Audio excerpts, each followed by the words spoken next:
Bom dia, alunos! Sejam todos muito bem-vindos a mais uma videoaula do nosso canal Pelos Caminhos da História. Eu sou o professor Larrividica e vou falar com vocês hoje a respeito da civilização mesopotâmica. A Mesopotâmia é uma palavra de origem grega que significa entre rios, povos entre rios, civilização entre rios. Quais são esses rios, né? São os rios Tigre e Eufrates. A Mesopotâmia localizava-se em um vale que ficava exatamente no meio desses dois grandes rios, que é o rio Tigre e Eufrates, lá na Ásia Menor. Bom, atualmente a região da Mesopotâmia é ocupado pelo Iraque, pelo Kuwait, pela Síria, né? Pela Turquia, pelo sul da Turquia, né? Lá no Oriente Médio. Então são esses, né? Os povos que habitam aquela região na atualidade. Mas no passado, na antiguidade, né? Era a região onde se desenvolveu a civilização mesopotâmica. Os mesopotâmicos contribuíram muito para a história da humanidade, com invenções extremamente importantes. Dentre elas, nós podemos destacar os tijolos e as telhas de barro, a plantação de grãos, a agricultura, né? É uma invenção mesopotâmica.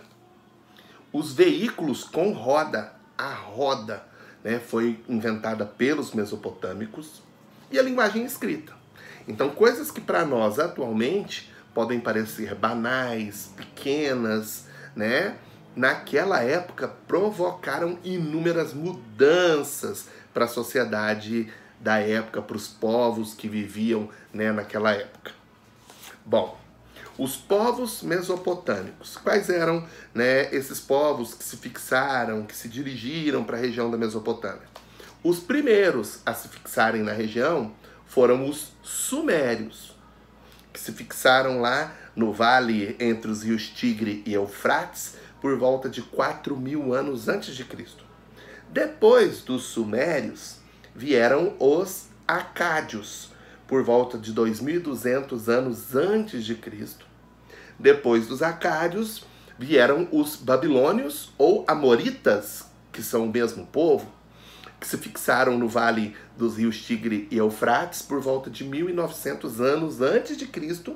E por último, os assírios, né, por volta de 1.200 anos antes de Cristo. Por que tantos povos, né, se dirigiram para essa região, lutaram pelo domínio dessa região? Porque a cada novo povo que chegava lá, eles lutavam, eles guerreavam pelo domínio daquela região. É justamente por ser uma região com muita água, e a água é fonte de vida, né? As terras próximas a esses dois grandes rios, o Tigre e Eufrates, são solos extremamente férteis, né? Então, esse foi o principal atrativo.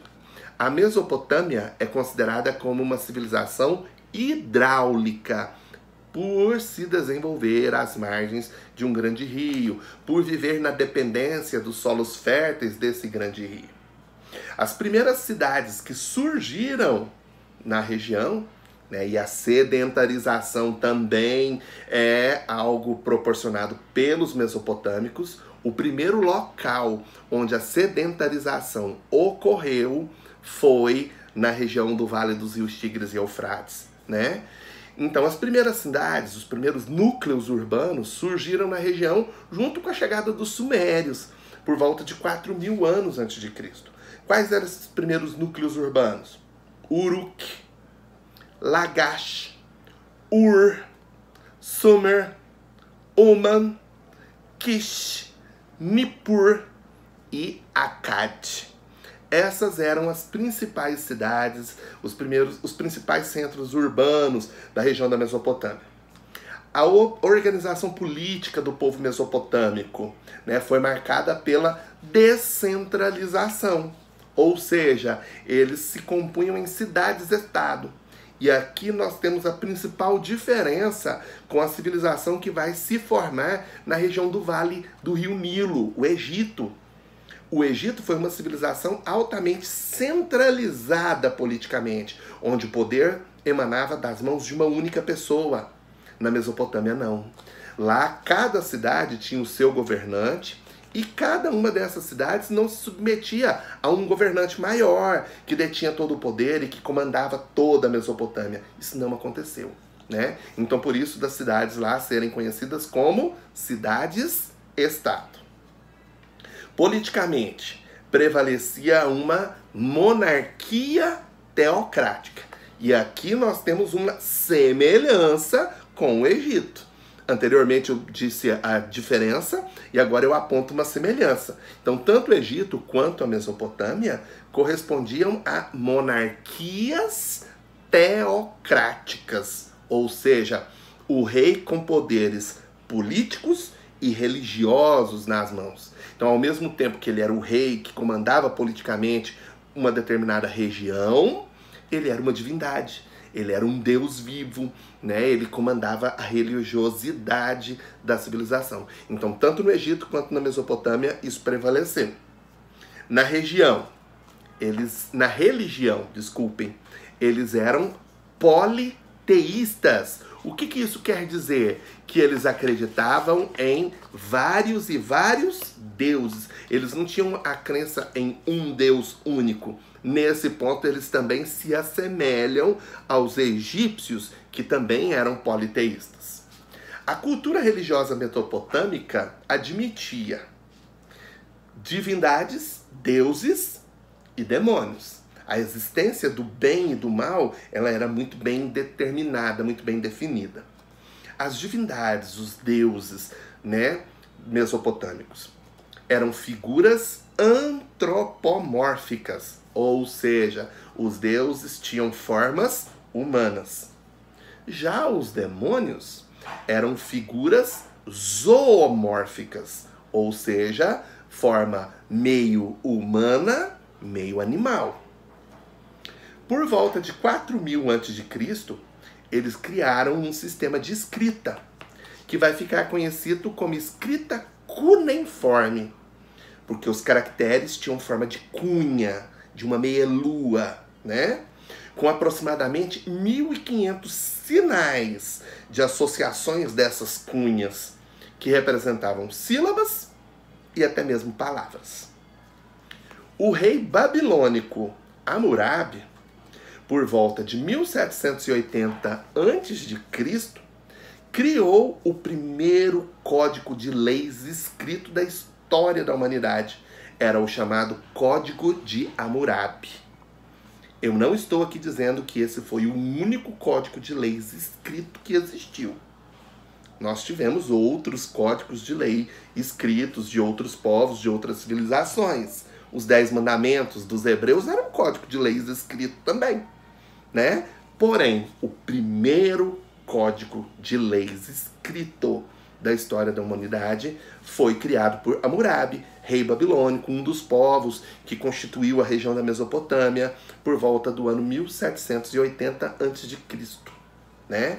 Então, Hammurabi foi extremamente importante, né, para a história da humanidade. É daí que surgem as leis, as constituições, vamos dizer assim, né? Bom, vamos falar um pouquinho mais sobre esse código de leis. Era um código baseado na lei do talião, ou seja, no princípio da retaliação, no olho por olho, dente por dente, no toma lá, dá cá, ou seja, na medida, né, do crime, da infração cometida, né, é proporcional à punição que quem cometeu a infração venha a sofrer. Por exemplo, se um construtor constrói uma casa e essa casa cai em cima dos seus donos, esse construtor tem uma das mãos amputada. Se ele constrói outra casa e essa casa cai em cima de seus donos, a outra mão é amputada, ou até mesmo a morte. E por aí vai, né? Então era olho por olho, dente por dente. Toma lá, dá cá. Esse é o princípio do talião, a lei do talião. Era no que o Código de Hammurabi era baseado. Na arquitetura, nós temos também destaques para a civilização mesopotâmica. E o principal destaque eram os zigurates. Cada cidade-estado mesopotâmica tinha um zigurate. O que era um zigurate? Ele era, ao mesmo tempo, 3 coisas. Ele era um templo religioso, ele era um silo de armazenamento dos grãos da produção agrícola e ele era também um observatório astronômico. Ele tinha um formato de uma pirâmide, mas que não tinha uma ponta. E lá em cima era onde ocorriam as observações astronômicas. A astronomia era outra coisa extremamente importante para a civilização mesopotâmica, né? Permitiu a eles a criação de um calendário, né, totalmente diferente, baseado na observação dos astros, né? E determinou também a criação dos signos do zodíaco. Quem aí gosta de horóscopo? Os horóscopos também foram inventados pelos mesopotâmicos. Um grande abraço, fiquem todos com Deus, cuidem-se e até a nossa próxima aula.